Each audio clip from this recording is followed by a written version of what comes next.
diagnosis.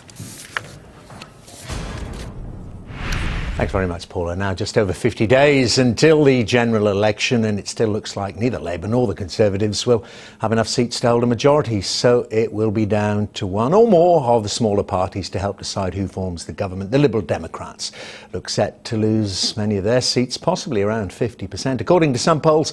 But could they still hold the balance of power? Well, joining me now from the Lib Dems Spring Conference in Liverpool is the former leader, Paddy Ashdown, and a very good morning to you. Now, I'm going to head you off at the pass here, Paddy Ashdown, because I know when we talk about polls, you always tell me the only poll that counts is the general election. And Nick Clegg has already told us that he expects the Lib Dems to do better than the polls and maybe some in the media expect. But however many seats the Lib Dems get, just reiterate the position in terms of doing a deal with a bigger party. You will talk to the party with the most seats first. We will judge the national mandate that's given in the election, and then we'll work for national stability and to continue the track of the last 4 years, which has delivered such success. It seems to me a mistake of major proportions, that the Conservative Party now wants to break away to the right, to load £30 billion of deficit on massive cuts to the public services and to the poor, and Labour wants to break away to the left, back to irresponsible economics and more borrowing. We will use whatever assistance, whatever power, whatever influence we have to ensure that Britain stays the course. The Liberal Democrats put the national interest first. We provided stability, and we now want the same course that has delivered success and the most strongly growing economy in the G7 to continue until the deficit is paid down, and we can have the fruits of that to build the kind of Britain we want. You're a prudent man. Have you been planning for discussions or having discussions with the Labour Party? Obviously, they're ongoing with the Conservatives. Oh, you guys just love to get into the completely unpredictable after the next election. This is the most unpredictable election of all time. I don't understand why you don't concentrate on what people want to know, which is how do we vote and what do we vote for, rather than pretending you and I can look into a crystal ball. We can't. It's a mug's game. If you want to spend the whole time on this programme doing that, Dermot, of course, I'll play the game with you. But really, what we stand for is more important, and what we stand for is stability in this country, putting the national interest first, working with others to give the kind of stability we need to continue the progress we've made in the last 4 years, stabilising the ship and staying the course. And by the way, Nick Clegg's speech today is full of the kind of optimism that I think that means for the country. What you see here is Lib Dems, proud of their record in government, ready to continue in the national interest to provide that stability, and showing that cheerful, bloody-minded resilience, which is one of our characteristics, because I tell you what, Dermot, we just love proving you pundits wrong, and we're looking forward to doing it again. Well, I'm not a pundit, I'm not doing the polling, but I'm reading them, which I'm sure you are behind the scenes. I'm sure you're poring over them. But listen, let me ask you, you say all Lib Dems are proud of your record in government. Well, Tim Farron isn't proud of parts of it, the former president. He's talking today in the papers about if he gets his hands on the leadership, he'll try and bring the party back from the dead. The Daily Mail have maliciously dragged up something he said some time ago. But look, I like Tim. I think he's a great campaigner. But I think his well-known ambitions would be better served with a little more patience and a little more judgment. Well, Tim Farron clearly likes you, because he also says in that interview they need a tough new leader. Should Mr Clegg go or lose his seat, a tough new leader like you, with vision and a never-say-die spirit.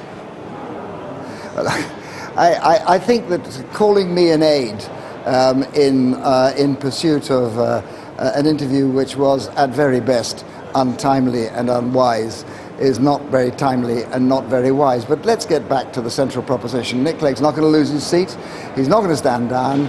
The Lib Dems stand where they stand, on a record of proud service to the country in helping us get out of the worst economic mess we've been, thrust there by Labour's complete incompetence. We will not let Labour return to irresponsibility, and we will not let the Tories part company from the path we've worked together in order to pursue their enthusiasm for cuts on all sides except to their friends. Talk to me about the budget. A couple of days to go to that, Paddy Ashdown. And, of course, isn't the Chancellor going to do there what it seems he's been doing to the Liberal Democrats? Sorry? I think Sorry. the leak's down. Sorry, we want to talk about the budget, and I wanted to ask you about the Lib Dem influence on that. And it seems that the Chancellor's strategy, and indeed the Conservative strategy, has been when it comes to Lib Dem policies, if they're good, they try to take the credit, and if something doesn't work, they hang that albatross round your neck.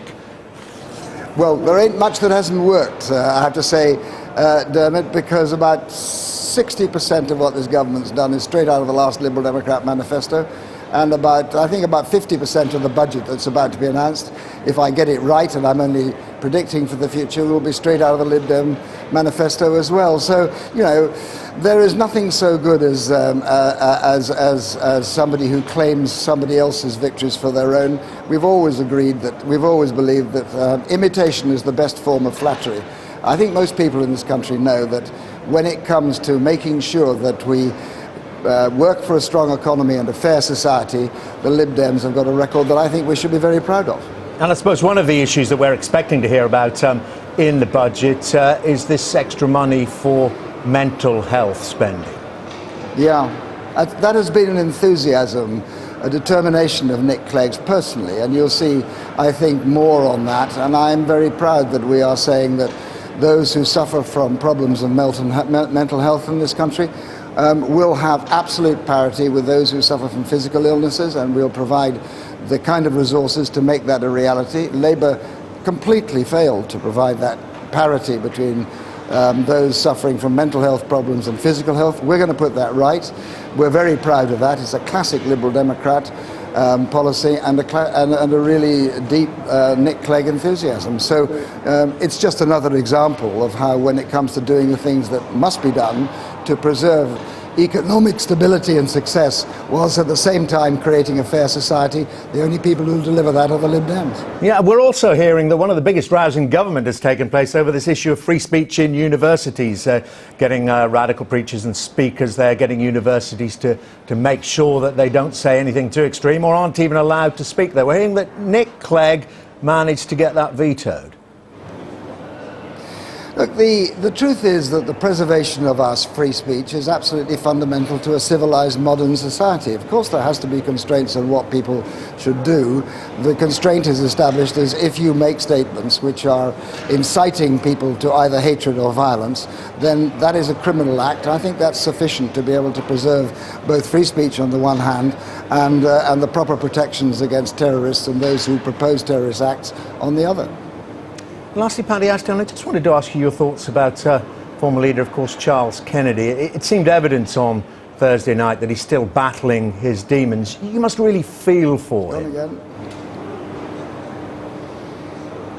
Sorry, I think we're having a bit of a problem with communications. I just asked you lastly, Paddy Ashdown, about your thoughts about Charles Kennedy and if you feel he's still battling his demons.